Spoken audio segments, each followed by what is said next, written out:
moltes gràcies també per l'oportunitat d'estar aquí i també per l'oportunitat que ha estat pensar una mica com viuen aquests nens, aquests adolescents i joves també i sobretot les famílies al poder acudir al nostre centre. La Fundació La Vinya fa moltes coses, però del que us parlaré és de l'experiència una mica des del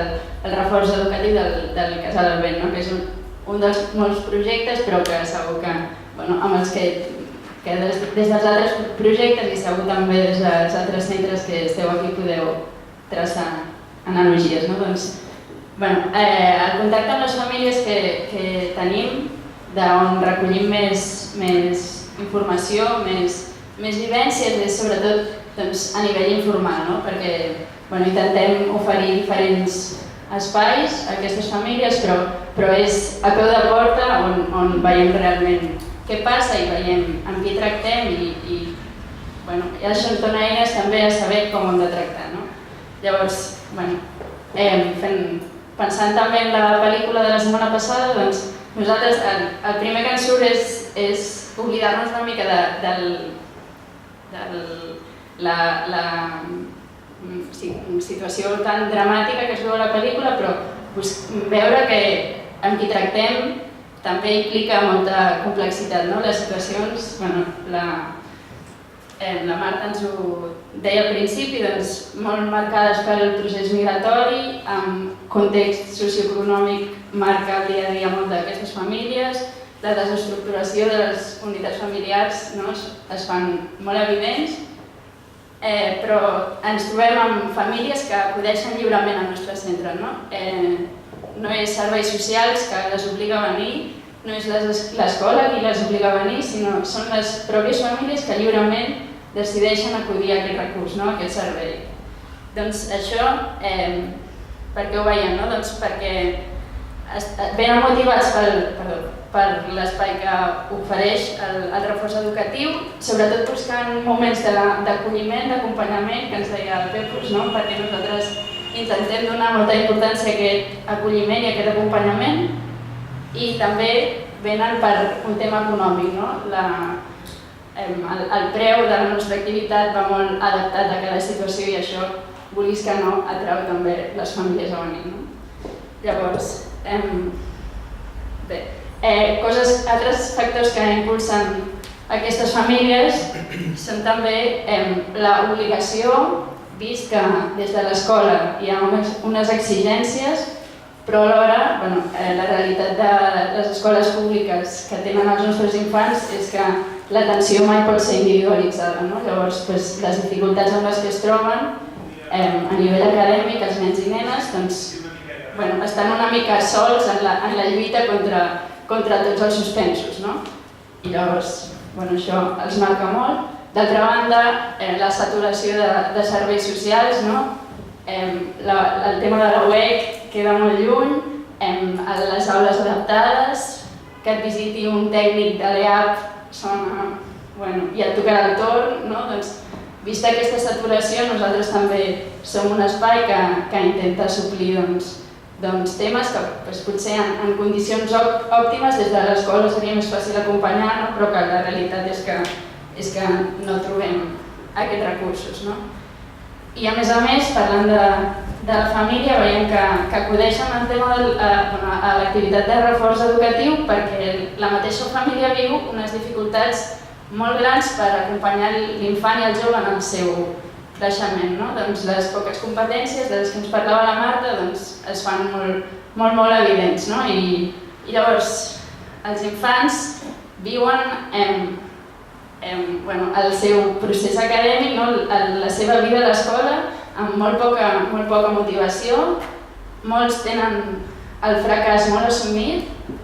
Ells saben que els hi costa, saben que no se'n surten i això ho viuen dia a dia.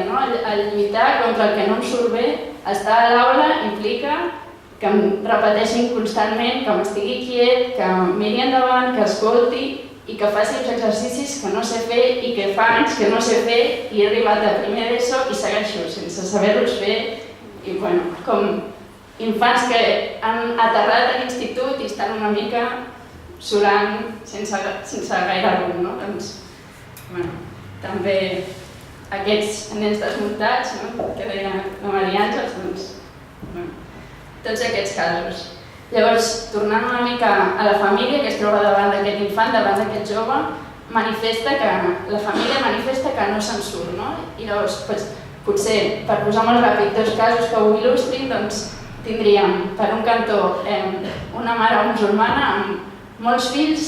que fa servir els fills d'intèrprets perquè no sap parlar ni castellà ni català, i l'únic que ves et ve a la porta i et diu no entiendo, i et parla amb àrab, tampoc llavors si no ho entens ets tu, però aquest seria un cas d'incapacitat per ajudar els fills a fer els deures perquè la pròpia persona no té les eines. I un altre cas que pot il·lustrar una mica la família que ve al reforç seria la mare amb 3 fills, una mare molt jove i tots 3 fills de pares diferents que et ve i et diu quédatelo, yo no puedo más, i que si obríssim més dies a la setmana estaria allà tots els dies que obríssim. Una família saturada, col·lapsada, que no sap com abordar, com afrontar la situació. Llavors, la família té aquesta demanda i busca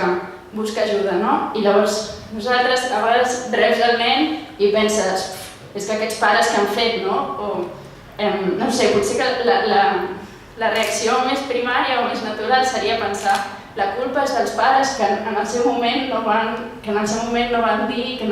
no van fer, però un moment, quan et pares a veure que la pròpia família és qui viu la dificultat, qui està immersa, potser també a la pel·lícula ho veiem, l'altre dia que els pares, els progenitors també són víctimes d'aquesta mateixa situació i llavors el nostre acolliment no ha de ser només pel nen, sinó per la família en global. Llavors, veient sobretot la demanda que fa la família, que és a nivell acadèmic, jo busco que el meu fill se'n surti perquè intueixo que l'èxit acadèmic em comporta un èxit social, que en un futur podré tenir feina, doncs veiem un valor de l'escola, potser a diferència del que deies tu, Pepo, sí que valorem l'escola, però ens trobem aquí una tensió entre aquest èxit acadèmic que busquen les famílies i el que busquem nosaltres, que òbviament des del reforç educatiu busquem l'èxit acadèmic d'aquests nens i nenes, però fem molt més èmfasi en treball d'hàbits, treball de comportaments, de l'estar en grup, el desenvolupar-se en societat, perquè pensem que l'èxit social realment passa per l'empoderament de la persona i pel desenvolupament en tots els àmbits. I llavors molts cops entrem en la tensió de és que los deberes, que tal, però i també tenim feina a explicar a la família que els deures són molt importants però han d'anar acompanyats d'un treball a molts altres nivells. I llavors, per tant, el que veiem és que el nostre treball no ha d'estar només orientat a l'infant, sinó que el tema s'ha d'abordar a nivell més global, implicant la família i implicant també l'escola, els serveis socials, tot aquest treball en xarxa que ens deia la Maria Àngels,